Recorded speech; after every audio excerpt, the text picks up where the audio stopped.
You're listening to an archived Cabral Concept podcast. After listening to this show, check out the most up-to-date podcasts available at stephencabral.com/podcasts or search directly on iTunes. And now, welcome to the Cabral Concept, where board-certified naturopath and integrative health practitioner Dr. Stephen Cabral shares how he was diagnosed at the age of 17 with a life-altering illness and given no hope for recovery. It was only after studying and traveling all over the world did he discover how to combine ancient Ayurvedic healing practices with state-of-the-art naturopathic and functional medicine to fully rebalance the body and re-energize it with life. It's time to discover how to get well, lose weight, and finally feel alive again. And now, here's your host, Dr. Stephen Cabral. Looking forward to today's Friday review. This is going to be a really special show. This is the very first time I've ever shared with you how I'm able to read the quantity of books that I am. And so I've gotten so many questions really over the past year and a half now since we've been doing the Cabral Concept on how is it possible to read a couple hundred books a year? How is it possible that you've read over 3,000 books? And I've never shared that before. So I want to share that with you today. Kind of take some of the mysticism or any magic away, because there's nothing magical. I have no special skills that someone else can't learn. That's it. Bottom line, I want to kind of pull back the curtain, show you exactly how I did that and still continue to do it to this day. I want to get to all of that. Before I do, I've been asked, especially over the last 2 weeks, how can I look more into natural cancer-based treatments? Such a hard thing for me to try to answer on a Cabral house call on the weekends, because I essentially have about 4 to 5 minutes that I dedicate to each question, maybe sometimes a little less.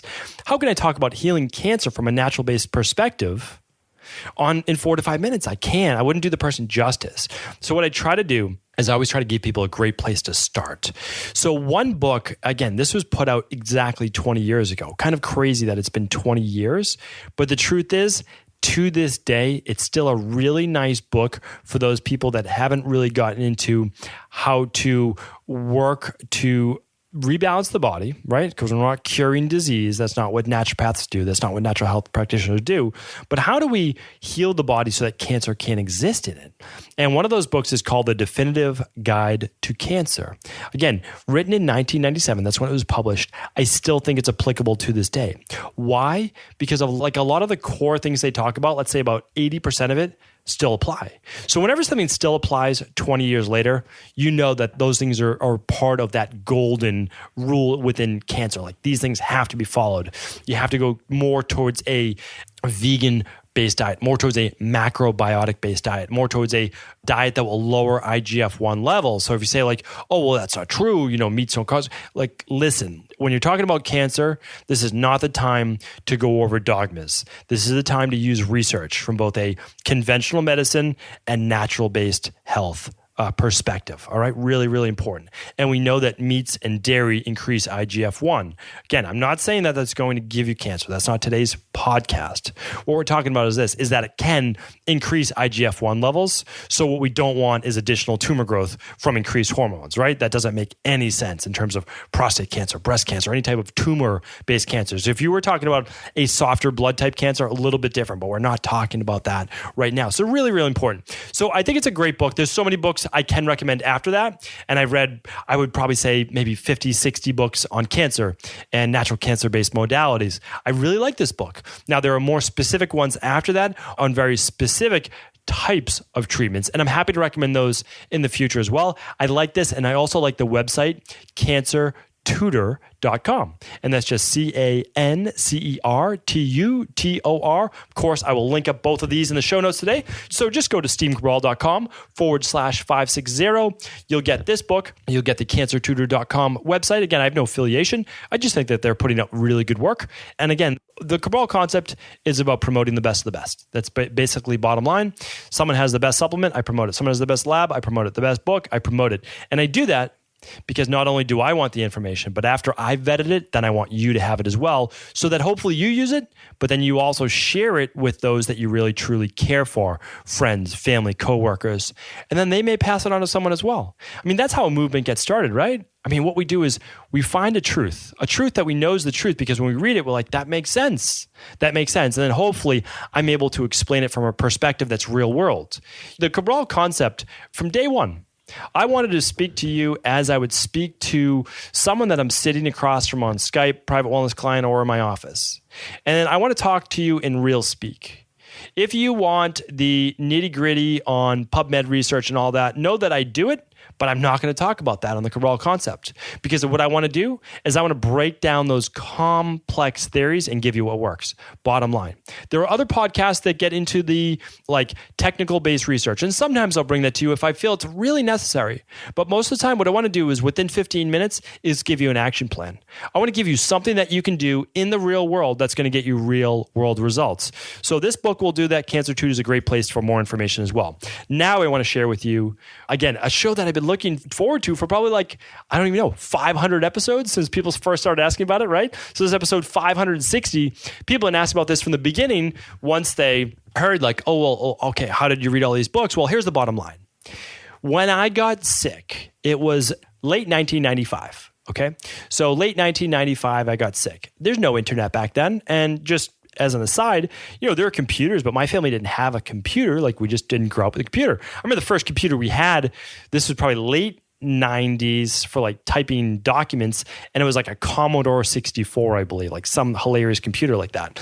And again, even when I was in college, which was around 2000 for undergrad, I had email my last year leaving it, but it was dial-up. There wasn't really internet. And I didn't get big into the internet for many years later. So keep in mind, I'm sick. I can't get well in the late 90s. No doctors can help me get well. I see the best of the best around Boston. The best, again, nothing against conventional medicine, but I'm seeing Harvard-educated medical doctors. I'm seeing specialists. I saw the chief of staff of arguably the best hospital in the world. It's been voted always consistently within the top 1 to 3. Consistently. And I'm not going to name names. I'm not going to even name the hospital. But I saw the chief of staff. They couldn't do anything for me. One, they only looked at my blood work. They never ran subclinical labs. They never looked at gut health. They never looked at hormone balance. They didn't even bother to run cortisol until the year 2000. It was crazy. I mean, it made no sense. Then they found out I had Addison's disease. I had a lot of other issues as well. That was just one, but Addison's disease is pretty serious. And they never figured that out. So I had many years of, how do I figure this out? And again, I went through some dark times. There's no doubt about that. But I kept pulling myself out. I don't know, that's the part where you just don't know, how someone's able to do it. I can't tell you how I was either. Probably just being stubborn. That's the bottom line. That's part of my stories. I'm just a stubborn guy. And I said, you know what? I'm not going to let this be my life. I'm just not. And so I went to the local library. And when I was in college, I went to my college library. I went to Providence College for undergrad. And I just sat there and I read. I read books. I read all their health books. Legitimately went through all of their health books that I felt were applicable to trying to figure out how my body was better. Took biology classes, took advanced biology classes. I took chemistry, all of these different things to say okay, well, can any of this help me? And I experimented, I tried a lot.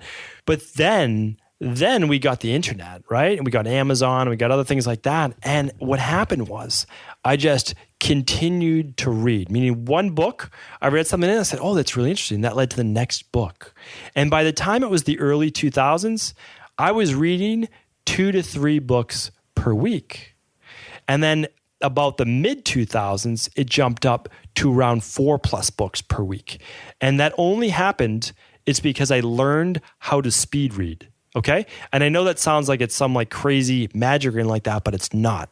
Literally, I was a 3-minute per page reader. So take your average book, and when you read the pages, it took me about 3 minutes. Now, the average book, let's just say it's 300 pages, right? So for easy math, 3 minutes per page times 300 is going to be 900, right? 900 minutes. So 3 minutes times 300 pages. Now, if we divide that by 60 minutes, the average book was going to take me 15 hours to read. This is why a lot of people don't read that many books simply because they read at a very slow pace, which is what I read at. I read at a very slow pace. I mean, I think I have pretty good comprehension, but my reading pace was like really sluggish. So at 15 hours per week, let's say at that time, I was dedicating 2 hours a day. So that would take me exactly, just about 1 week to read a book. Yes, exactly. 1 week to read a book. So it's like, well, how do you speed that up? Well, so here's exactly what I did. And I learned this by actually reading books on speed reading, which is kind of funny. Now they have videos on it. It's much, much easier. But I want to not show you because we're not on video, right? But it's very, very simple. Okay. So here's what I did. I bought hardcovers. I bought softcover books. It doesn't really matter. But what I did was I took a piece of blank paper. It has to be white paper or black paper. It just has to be blank. And what you have to do is cut out all the distractions that your eye can see. So what I did was I covered the opposite page of the book and I try to fold it back whenever possible. Okay, fold the book back so I can only see one page. And then what I did was I put a white piece of paper, like printer paper, at the top. And I can remember doing this. And I would actually block off each line as I started to move down the page. So essentially, after I read the first line at the top of the page on the left-hand side, I would block that page with a piece of paper, then move down to the next line, block the second line, then the third line, then the fourth line, then the fifth line. And I would keep going until I read that whole page. And automatically, that cut my reading time in half. And the reason it did that is that my eye didn't have to go back and reread the same thing over and over. Because your periphery, so your peripheral vision, will get distracted by other things in your environment. Which is why when I read, again, this was before. Now I'll share with I do now in just a few moments. But I used to be in a very quiet environment. When I was in college, they actually had these mini cubes in my library. So basically, everyone had their own cube. It wasn't even at a table. And that helped a lot because there was one book on that desk, and then I was able to just read from there. So again, pretty straightforward. That cut my reading time in half. So now, instead of it taking 15 hours, it would take 7.5 hours. And again, that would then allow me now to read 2 books per week if I was putting in 2 hours per day. And so again, how are you putting in 2 hours per day? Well, keep in mind, it doesn't have to be 2 hours all at once. It can be an hour before you leave for work. It could be a half hour at lunch, and it could be a half hour before bed. If you're really dedicated. But here's the thing. I was obsessed, right?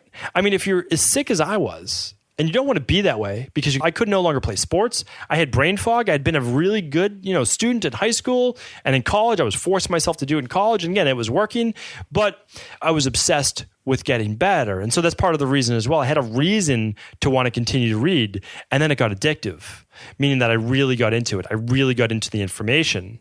I really got into then saying, well, you know what? Like, this is something I could actually learn myself and then hopefully one day teach others. I said, because I always used to say to myself every night as I couldn't fall asleep, total insomnia, I said, if I ever get better, I will teach what worked with the world. And again, I didn't think worldwide, but I think with the world. Like this is how it would help people. Because keep in mind, I was already a personal trainer at that time. So I was able to teach people nutrition because I read hundreds of books on nutrition, not dozens, hundreds of books on nutrition and hundreds of books on nutritional supplements. So that even at 18 years old, I was working with, elite athletes. I was working with the best of the best, even at a very, very young age. So that's how step 1, use the piece of paper to scan down the page. Now, step 2, what you do is you can use the piece of paper if you want, but at that time, you should be better focused and locked in. The second thing I did was, it's going to sound strange in the beginning, but as you're looking at the lines on that sheet of paper that are written, you actually start a word or two in and you finish the line a word or two from finishing, meaning like you start to read each line, not with the very first word, but the second or third word in. Because what happens is as you're reading each line, your brain will already fill in those words. Meaning that if you're reading just something on just in text, like right now, I'll just pull some of the research up here.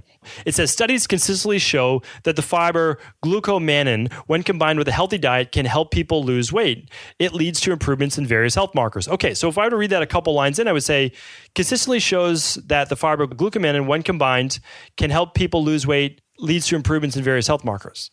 I already know what that's talking about. Like my brain has already filled in studies, diet, lose weight, because again, this is part of a whole book. It's not like you're reading like a snippet. That wouldn't really make sense. But when you're reading a 200 to 300 page book, you're getting it, right? A lot of things are said just in different ways so that the reader can get it.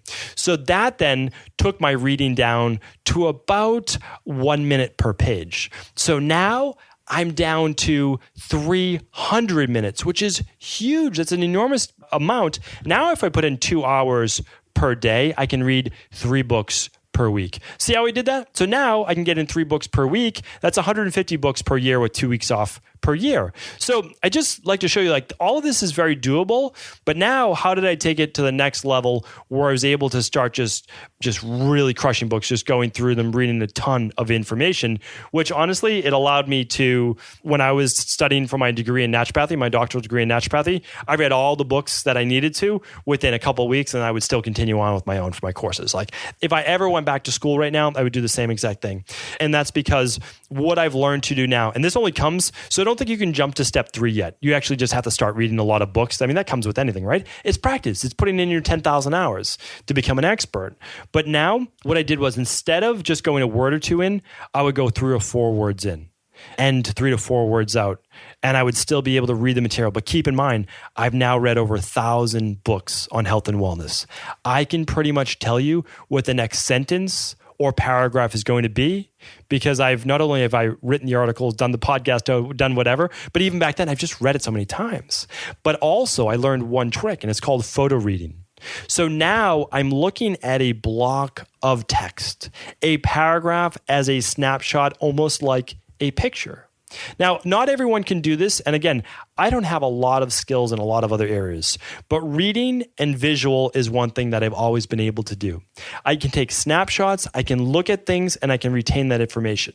It's why, like during school, just one of those things, it was never really difficult for me because I could just see it on paper when it came to test time. It's one of those things that I've been able to do, but I honed in and got even better at it. So I looked at the words, I could see the snapshot, I would keep moving down, and I could now read less than 30 seconds a page at the most.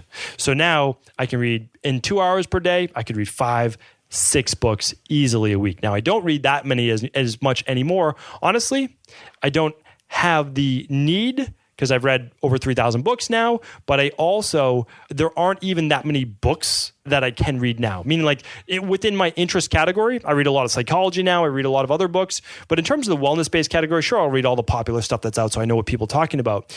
But I like to go back to the older books, the Ayurvedic books, the books written in the early 1900s, so I can kind of gather different information because a lot of the stuff out now says the same exact thing. But it helps me with the research and helps me with a lot of other types of work. So of course, that's really, really important. Now, I still do read 100 to 200 books per year, probably average is about 150 books per year. Now you say like, well, how does that work? Well, keep in mind, I've been doing this for 20 years. So if I just said 20 years and I multiply that by 150 books, well, I'm at 3,000 books. And again, during my decade of really putting in work from like, let's say 2002 to 2012, where I was really honing my skills, I read well over that. So again, it's a minimum of 3,000. I have about 3,000 in my collection.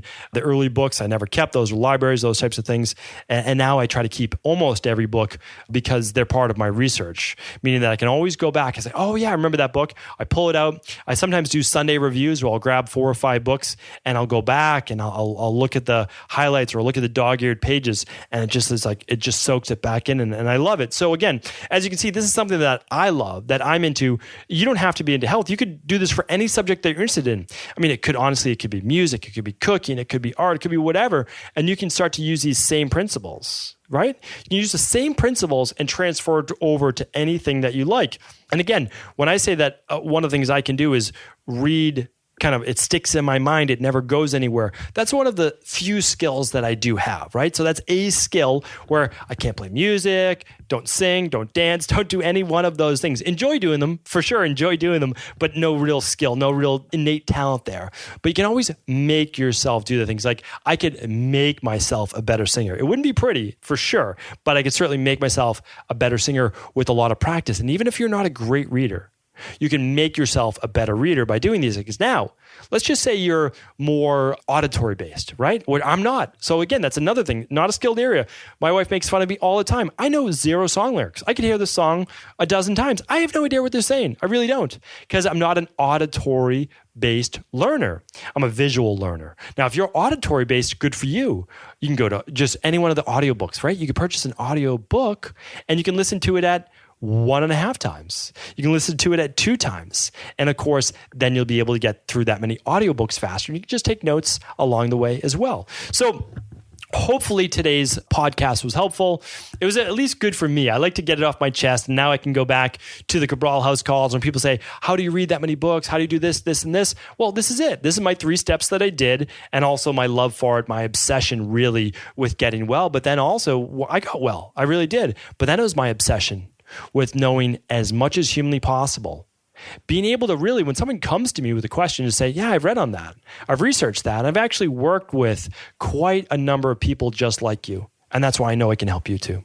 So hopefully today's show was helpful. Feel free to pass it along if this was a fun thing for someone, if they can learn from it. And of course, those cancer-based resources, hopefully those might be able to help someone in need as well. Thanks everyone for tuning in. And please do come back tomorrow for our Cabral House Calls, where I answer all of our community's questions. Take care. Enjoy your weekend.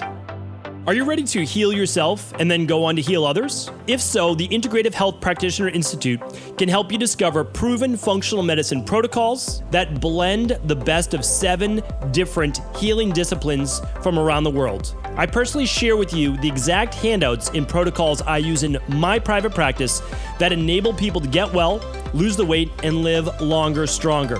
I want to pass this information on to the next generation of health coaches, and that is exactly why I created IHP.